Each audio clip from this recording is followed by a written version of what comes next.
Hey, what's up, everybody? This is Charles Sabansi. I want to welcome you guys to another episode of the Dreamerspro Show, where we cover everything from sports, hot topics, classic, debates, entertainment, and where we give you guys a fresh perspective on things and how we see them. And this is going to be a pretty tedious show. But before we get into it, please make sure you like the video and subscribe to the channel. Now, today we're going to be talking about the new CBA. If I'm not mistaken, and I actually want to verify, I want to verify this because, man, oh man, this thing does a lot of things. Let me just see for a second. How many pages is the new NBA? I got to see it because I'm sure it's a lot of pages. The new CBA, just think about this for a second, has a grand total of 675 pages. So if somebody told you that they have the full grasp of everything that's within those pages, they must be a lawyer that works for the NBA and these players, because it's a very, very, very daunting document. And there are a lot of things that I want to cover. It took us quite some time to research some of these points. So I want you guys to bear with us today because we got a lot of things that we want to talk about. Now, going into this particular CBA, a lot of NBA fans seem to be frustrated with the state of affairs with the NBA. It seemed like the players did not respect the fans by just basically sitting out games in a rampant way. It seems like the teams did not respect the fans as well by not ensuring that they put out the best product every single night. And it seemed like, the NBA, in terms of some of the players and what was happening, it just basically, entered into chaos. When you look at guys like Ben Simmons pretty much doing whatever he wanted, pretty much making it seem like NBA contracts don't stand for anything anymore. And that was one of the major shouting matches that Doc Rivers and Rich Paul had around the Ben Simmons situation, which was essentially the guy's under contract. He's under contract. He signed a contract and now he's misbehaving like this. So there are a lot of things that this current CBA addresses, and I want to go through some of the items that we were able to basically fish out. So let's just start off with some of them here. Now, for this new CBA moving forward, and I think it's going to be in effect for the next 8 years, if I'm not mistaken. I think it's running all the way to 20. No, probably the next 7 years or something like that. But now with this new CBA, in order for players to be eligible for certain awards, they are going to be now required to play a minimum of 65 games. Now, for you to qualify to make an all-NBA team, you got to play at least 65 games. If you want to qualify to be an MVP, you got to make 65 games. You got to play 65 games. If you want to be a defensive player of the year, or all those other awards, you have to play at least 65 games. And now, for the players that were still making these lists without playing up to these games, now if you don't play at least 65 games, it could potentially affect your earning. Because as you guys know, these Supermax contracts, some of them stipulate that you need to play, you need to be in the NBA for a certain time, you need to be with your particular team for a certain time. But also, if you make some of these lists like all NBA team, or if you win the Defensive Player of the Year award, if you win the MVP award, but if you're no longer playing at least up to the 65 game threshold, you can no longer be eligible for this. So not only are you not going to be able to participate in any of these awards, but also you're also now possibly going to be losing out on some of the money that you can make if you're selected for some of these awards. So that's a pretty big one. I think this particular provision was also put in place to combat load management, which had totally run rampant. And it was pretty much happening all throughout the league. And you can have players like Kawhi Leonard and these guys load managing. So many teams were doing it. And I think essentially what this new CBA is saying, earn your salary. Wow, what a novel idea, right? Never heard of it. Another one is now I think for the all NBA team is now positionless.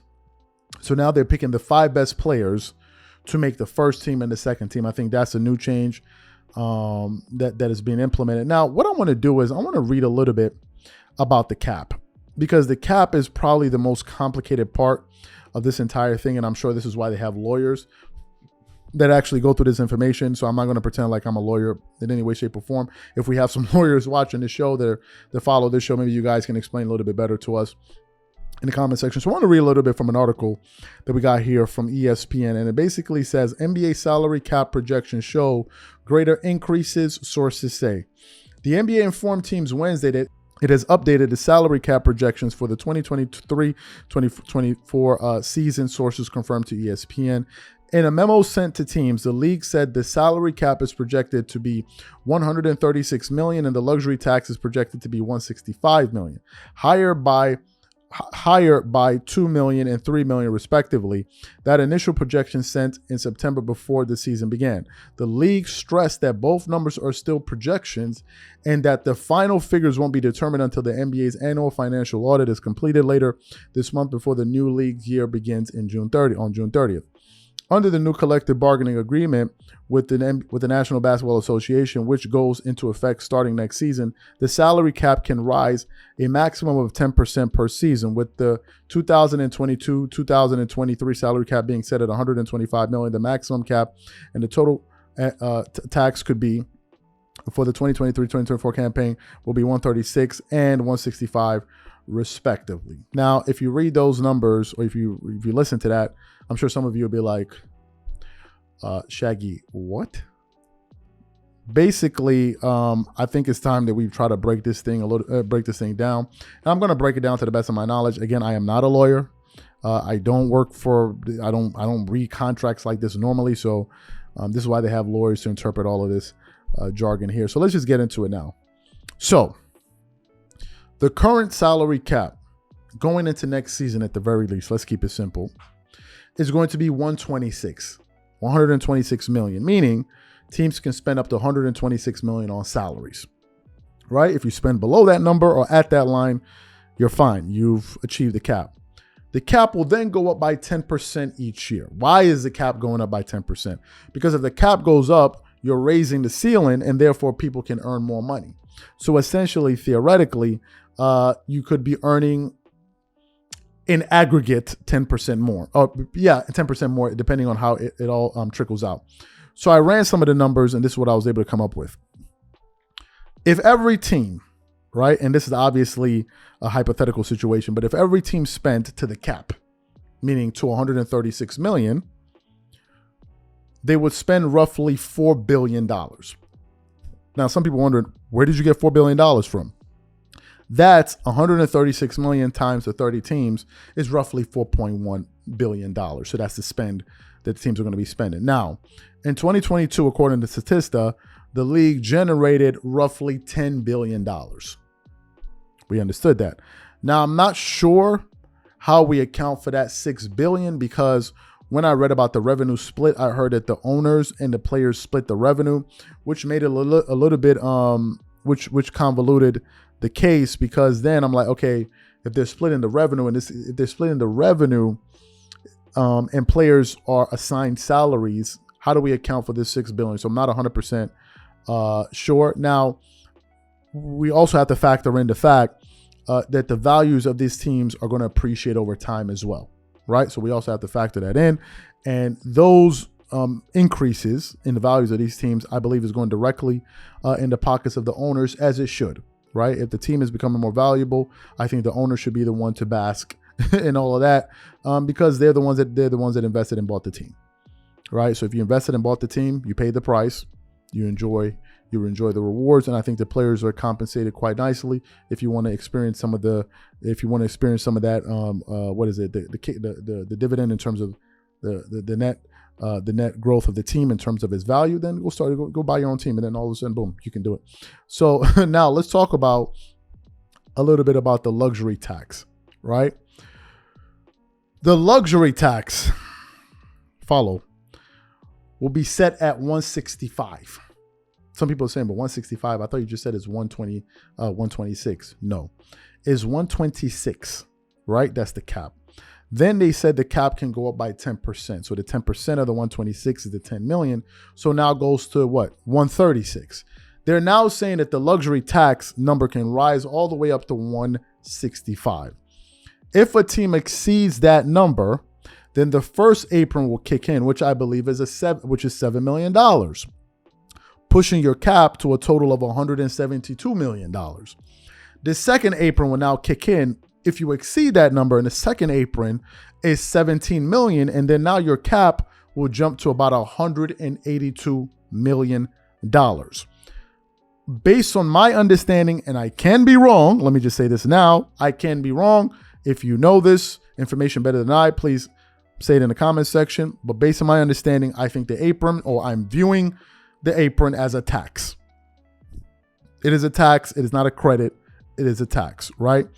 Now, according to Statista, right? You guys can go look this up because I wanted to understand, okay, wait.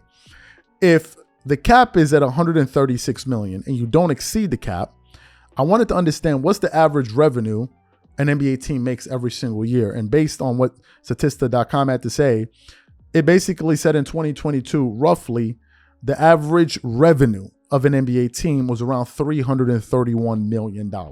Now, if you know anything about business, or you read anything about business, or you listen to people talk about business, what do you want to do? How do you make money in business, right? Your what is it? Keep your expenses low and you have to make more than your expenses, right? If you make right at your expenses, you broke even. You didn't really make anything, but you covered all your expenses. So you want to keep expenses low, keep profits high, boom, you make money.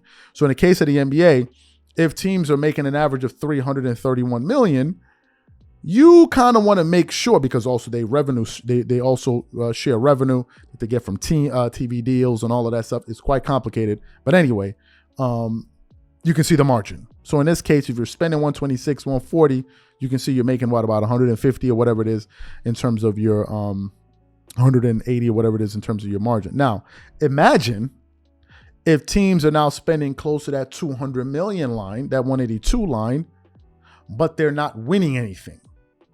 You now bring in teams like who? The Clippers. You bring in teams like the Clippers. Just yesterday, we gave you guys some of the figures. This year alone, Paul George will be paid $48 million. Kawhi Leonard, if I'm not mistaken, will be paid, is it 48 or 45 million? Between these two guys, they're going to be earning over $90 million between two players. Now, do they deserve it? Well, deserve is based on your expectations. If you're paying these guys, or you got these guys on your team expecting to be competitive, expecting to compete for championships, then no, they don't deserve it because they're not delivering. Now, did they earn that money? I assume so. Yes, they did, based on what they negotiated in the past, because contracts are essentially, whenever you're negotiating a contract, you're negotiating on work that you've done based on projections going into the future. So if a team sees that you just averaged 20 points per game for the last 3 seasons, they're going to assume that this guy is going to be averaging at least 20 points per game or more or better in the season. So we can pay this guy this, right? But in the case of Kawhi Leonard and these guys, you're not just paying them for production, you're paying them to win championships. And in that front, they're not delivering, right? Which then makes you begin to question. Now, some people say, but what about the Golden State Warriors? Right? What about the Golden State Warriors? They spend all of this money. So I don't see why the Clippers shouldn't spend all of this money. I'm going to answer that question for you guys right now. The Golden State Warriors spend a boatload of money. They absolutely do. But here's the reason why did they spend so much money. The Golden State Warriors are the most valuable franchise in the NBA. They're worth well over $6 billion. Well over 6. Now, we're not going to take New York. We're not going to take the Knicks because that's an anomaly. A lot of that has to do with the fact that it is based in Manhattan, the financial capital of the United States. But in most cases, teams that are not successful, they're not going to have that type of evaluation. So we're not going to use New York as an example. New York is an outlier. It's an anomaly, right? But in the case of the Golden State Warriors, they've been able to appreciate their value by winning all those damn championships. So the championships allows them, number one, to increase the value of the organization. And number two, it allows them to charge more for tickets. Number three, it allows them to sell more paraphernalia, more merchandise and things like that. So that's another thing worth throwing in there in terms of wrinkles. Another thing to look at with this new CBA, additional penalties would be the following. Teams that exceed the cap and go into the apron and all of that stuff cannot sign, will not be allowed to sign free agents in the buyout market. They will not be able to sign free agents. Teams cannot bring in more money than they sent out under this current agreement. If this particular provision was in place, the Kevin Durant trade of last season would not have been valid. And also, teams that now go into the luxury tax or whatever it is cannot trade more than 3 first-round picks at a time. They cannot do it. And I think that the reason the NBA is doing this is essentially to balance out the league. Essentially, that's why they did it. They're trying to balance out the league. They're trying to make it more competitive. And I think that they're trying to do away with super teams. They're trying to do away with super teams. I got a lot of this information, at least a good amount of it, a channel by the name of NBA Mecca. They did an excellent job providing some of the information for this new CBA. You guys should check them out. But anyway, I think that's what they're trying to do. They're trying to stop teams from building super teams, and now you're gonna have to find, you're gonna have to find smarter ways to work around the cap to build a championship team. I think the days of having James Harden, Kevin Durant, and Kyrie Irving, those days are gone. Those days are long gone, and teams are not going to be spending that type of money moving forward. I don't see it happening. So these are my thoughts. Obviously, this is not a perfect analysis. As again, I said, this is a 675-page document. So I just try to give you guys a summary of some of the key takeaways from this particular document with the new CBA. So these are my thoughts. So what I want to know from you guys is, number one, what do you think about all of these stipulations? Do you think the players won? Do you think the owners won? Whatever you guys think, please leave your thoughts in the comment section, and we catch you on the next show.